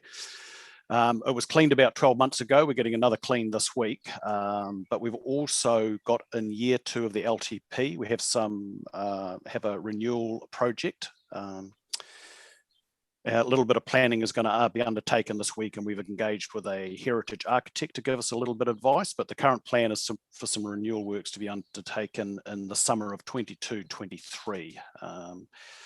And yeah, so that's going to, it's a little bit of a difficult structure to do work on. It's got a plaster finish, which is getting a bit drummy, so there's quite a bit of work to do the exterior. We're going to look at the clock face as well, the clock dials and the clock hands as well. So as part of the sort of renewal project of the actual clock tower. So it was really just an update on that because we have had a number of inquiries around that. So yeah, I'm happy to take any questions on the report. Does anybody have any questions? No? No. Just a very quick one from about the rural halls. I had a quick conversation before the meeting, but last night I was at an AGM for FinCourt, and they're looking to understand the process around the COVID standards that they're required to meet, and just making sure that their documentation when a hiring out of a hall takes place, that there is quite clear processes that are included. Is there going to be some paperwork submitted to these different groups? With the community halls, most of those are independently managed by the incorporated societies. So how they manage those halls in line with the COVID framework or the traffic light framework is up to them. However, we have had a number of inquiries from them, and what we've actually committed to do is to advise them how council is going to manage its own halls, because we do have some community halls which we manage ourselves. Kihi, Parongia. So what we've said is once there's been a decision by council on how they're going to manage them and which mandates we're going to apply and how we're going to manage it within the framework, we will communicate that out to the other halls, and they can then decide how they would like to apply it. No, that's ideal. Just needed some information, feedback to them so that there's some coordination. Yeah. Yep. So we will do that. But some of them have also expressed an opinion. Some of them are leased, that they will actually make their own decisions around that. And given that they are leased facilities, they have every right to do that as well. But we will provide them with an indication of what council is doing. Yeah. Okay, that's great. Thank you. Okay. So does anybody have any more questions for Bruce? Comments? No? So we could move the quarterly reports then. Somebody want to have we moved the other two or no, so Graham started the process before and we never finished it off. So Graham moved that all three reports be received. So we do need a seconder for that. Thank you, Owen. All those in favour? Aye. Thank you very much. Okay, Treasury Report.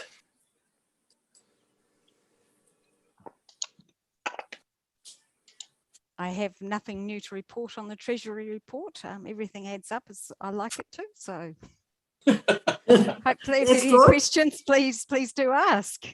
Anybody got any questions about the Treasury Report? Looks pretty healthy. Yeah, well, I'd like to move that we receive it. We've got a seconder? Yep, I'm happy.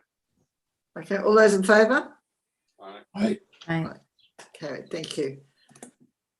A notice of motion that the Cambridge Community Board allocate $300 plus GIST towards the Cambridge Community Pop-Up Edible Garden Project for signage and extraneous garden equipment, including stakes, compost and seeds to increase the presence of the gardens in the community.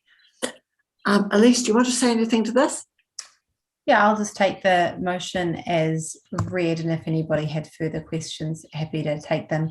I guess the main thing we probably need to do is come up with better quality signage that is going to allow the community to understand the project a little bit better and engage with the project a little bit more. Signage is expensive, so it'd be great to be able to invest in something that's of quality. Obviously, there's a risk of those signs being removed, but we can kind of work through some creative ways to make sure that's not too much of a problem if that happens.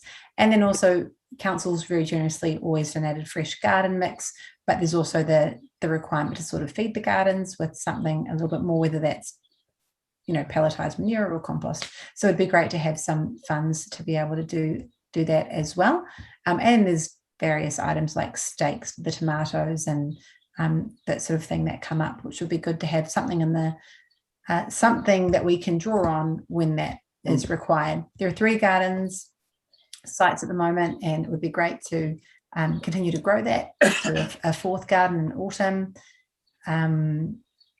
I think it's also worth perhaps having some conversation around at a later stage the strategy of this project and where we want it to go as a board, but that can be perhaps discussed at the end of the meeting. But if anybody has any questions about this motion, happy to answer. No? Okay, well, I'd like to move that we allocate $300 plus just towards the community pop-up edible garden project, etc., etc. Do we have a seconder? No, this is Lisa's motion, so she has to move it, but you can. Oh, I have to move it. Yeah. I will move it. Thank you, Sue. And I'll second it. Thanks, Sue. All those in favour? Aye. Thanks, team. Thank you. We'll take that as carried then. Oh, was there anyone against? No? Right, carried. Right. We now come to the Sister Cities gift exchange. So I think we're looking at approving $500 from the Sister City budgets to purchase and post gifts to the councils of each sister city, Lekanwa and Pohoro, with any unused funds returned to the Sister Cities budget. And I gather, Alana, you've been looking out for suitable gifts. Yes. And last year we all received beautiful gifts from Pohoro. So it's a lovely idea at this time of when we can't do. Really, I was just working on Graham's idea of something for the Pohoro that they could put on the wall in their new offices. It has been quite a challenge to find something that has a quite uniquely New Zealand flavour to it, but isn't touristy or tacky, and isn't too expensive. So there were a few little options in the attachment. They all ended up being birds. So I don't know what your thoughts are on those, but if we're hoping for something to be there Christmas or early-ish in the new year, we probably need to get on to sending those off quite smartly. Any thoughts? Alana, I think they're fantastic. What I was thinking of suggesting was that we talk to Ayako Umahashi and ask Ayako to interpret in Japanese the birds and a bit of information about them, and it might just add a little bit to them that we couldn't give. Yes. They've got a new building over there, and I'm kind of thinking that perhaps we could, in a little bit of a suggestion from Ayako, ask them if it would be appropriate to put in the entranceway coming into that building where people, get a real good chance to see them. That's all. Yeah. Mm-hmm. Yeah, I think that's a really good idea. We have a lovely photograph of that Pohoro have sent us that are in the Cambridge office buildings that we pass as we go into the meeting room. So for them to have something that we have given them in their chamber would be really nice. Mm-hmm. So I can confirm I've done 4 trips up to Pohoro. I cannot recall anything like what Alana has got there, so I think it'd be totally appropriate. Yeah, I think so too. I thought that she'd come up with something particularly. Yeah. I actually liked the 3 leaves, the feathers with the Waka Waka, Tui and Katari. I thought they were rather lovely. I thought that I think if we could have some, I would say, iwi information about the relevance of those sorts of things. Yeah. And our ACO could put that into words in Japanese, we won't get it wrong, and that's my fear, is not getting it right. Yeah. Yeah, I think that would be really good, and I'm sure we could get that from iwi. Yeah, it's nicely. Yeah. I can maybe ask Poto about that. Yeah. And people from Pahoro, the native Ainu people? Yeah, they have actually been to Mangatantri, some of them. So it would be really nice, if we could do that. Yeah. Just Helena, you might need to turn the light on. We can't see you in the dark. I didn't want to turn the light on because I knew I had to talk soon and all the windows are open and I'm going to have to close turn the light off. So once we've done this, I can sneak away and close the windows and then I'll turn the light on. Yeah. So how much what would we like to well, I think the suggested 500 should cover it all. Hopefully in terms of purchasing. You're not suggesting the full set of 3 feathers, are you, Sue? Well, I was. Oh. Yeah. I think if you're going to send something, and because those are 3 manu that we actually have in our patch. Okay. We see all of those birds, and it would be lovely to.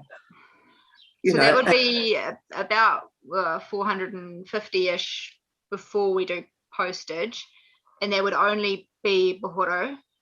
There wouldn't be anything for Lekinwa. What about 1 feather for Bihoro and 1 for Lekinwa? They are quite beautiful even on their own. I mean, it'd be a beautiful gift for all 3, but if we're going to continue a gift exchange, that's quite a precedent to set in terms of the kind of annual gift we might give. Yeah. And just aware of our ratepayers and how they might feel that as well. Yeah. So I would be inclined to say 1 would be perhaps a lovely gift. Do not postage at the moment overseas anywhere is terribly slow. If you are going to send anything overseas at the moment, courier is the way to go. We had a parcel take 6 days to get to London from here, and that was with courier. If we had posted, it would still be on a plane. That's fast. So I think if we're going to do it, we just courier them.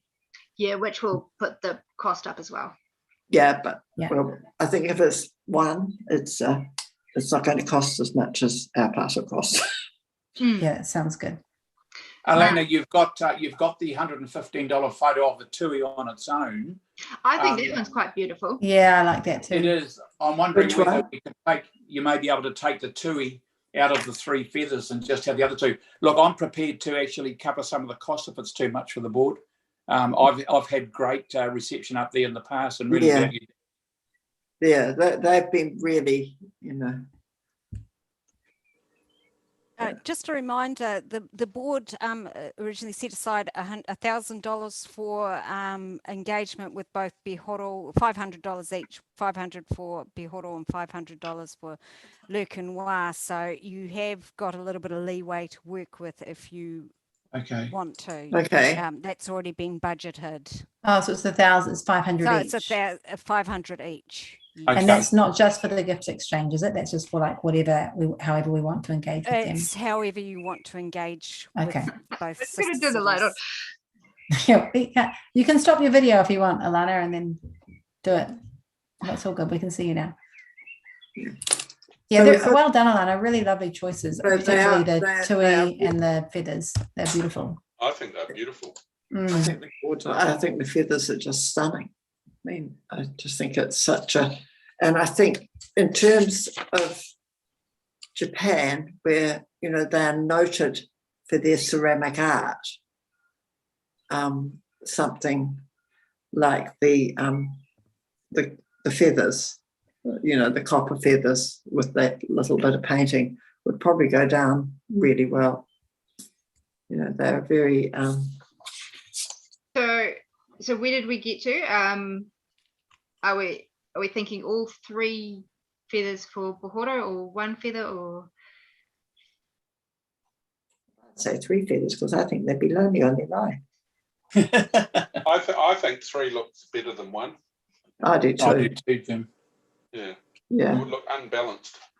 Yeah. I think Lana's worried about that particular thing taking all the money, though, aren't you, Lana? How much are we going to be short? Well, it won't. It'll depend on the courier, but we'll be pretty close there. Yeah. And then sorry, Kieran, that amount, was that over our 3-year term, or is it just this year? Just for one financial year. Okay, so it would pretty much come into that budget, depending on the courier. Okay, well, if everyone's happy with that, we can do that. And we were thinking maybe the photo of the tui for Le Quinois. Yeah, I think that's a great idea. Yeah. Yeah. I think the 3 going to Pohoro need to go together. I agree with Jim on that. Yeah, they just. Yeah, I think they do. Really, yeah. It makes a much nicer statement, and these are all, manu that we have here, in Cambridge and Mangatātari. They're not. You don't have to go to a off the coast island to see them. Yeah. Okay. I can make that happen. So sorry, do we need to? So the recommendation, is that me moving that? If you want, I just want to confirm the amount approved up to, is it still $500, or did you want to? Yes, because we might need a bit more for postage. I think it'll need to be 1,000 if we're doing that, plus the postage or courier for both. So yep, that's no worries. Cool. So it's the same recommendation. Just the amount has changed from $500 to $1,000. Okay. Well, I'll move that then. I'm happy to second that. And all those in favour? Aye. Aye. Aye. Thank you. Very great choice. Yeah, beautiful. Okay, we now move to the schedule of meetings for 2022. Pages 85 to 90. Yeah.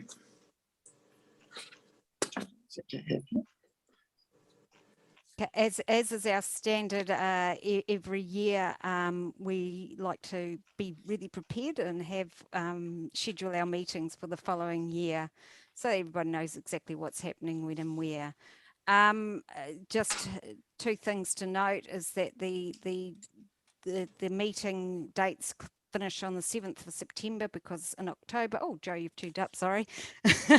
In October is the elections for the new triennium. I'll hand it over to you now, Joe. Unmute.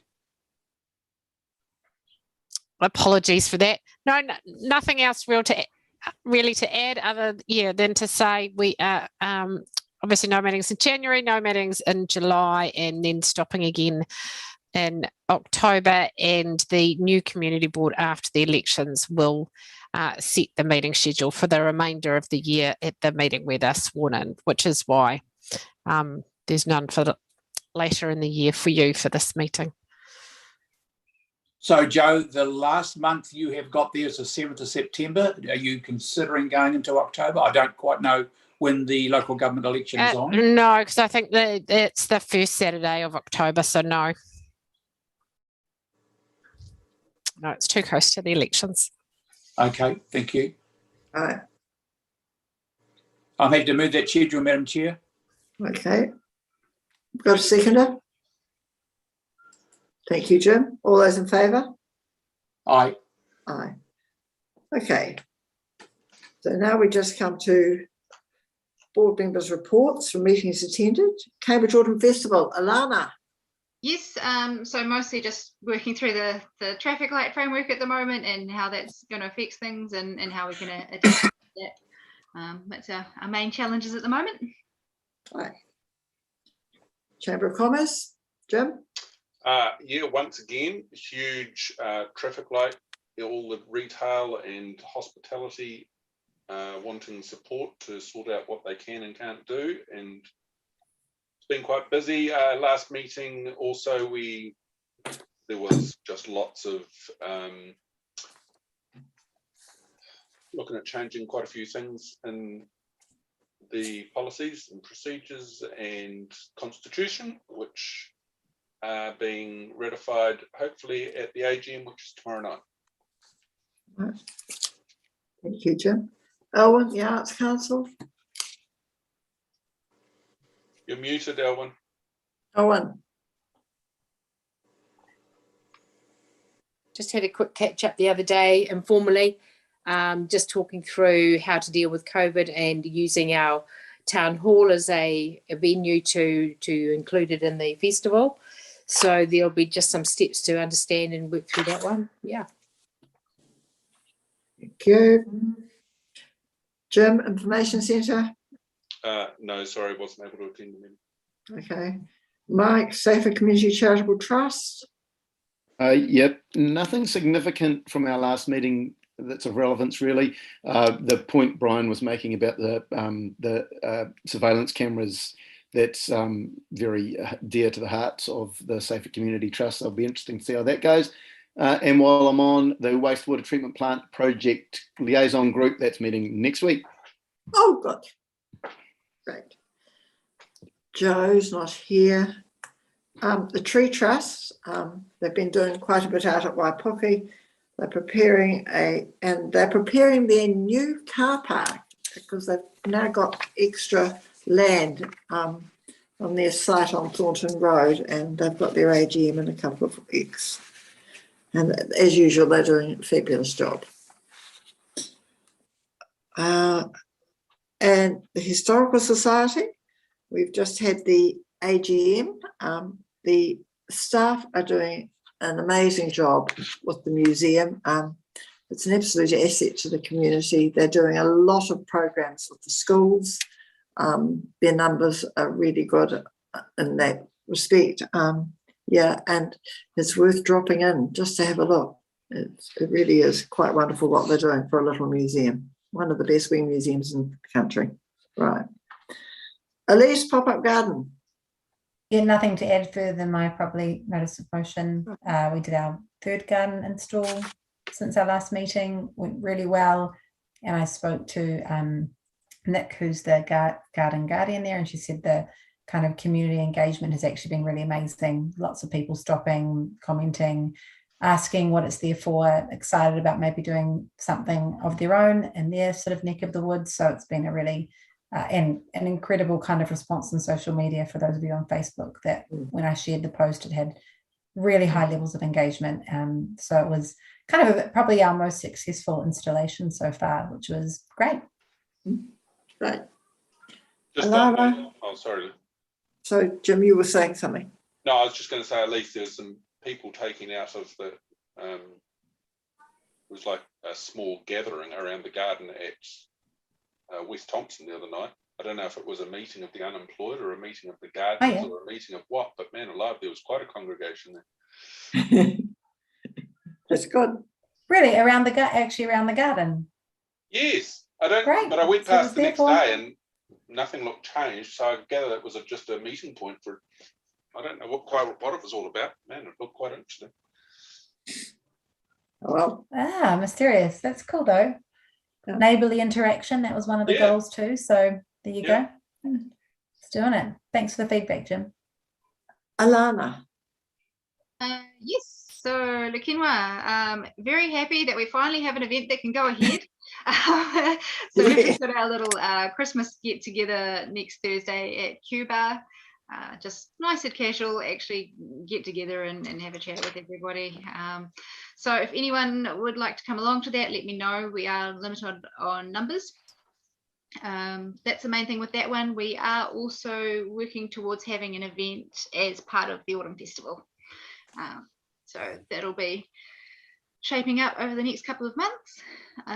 For Horo, mostly it's been around the gift work, not a lot else on that one at the moment. Right, that's great. What time are you meeting at the Cuba, Elena? 5:30. I'll come back to you. Thanks. Right. Okay. Well, I think that brings us to the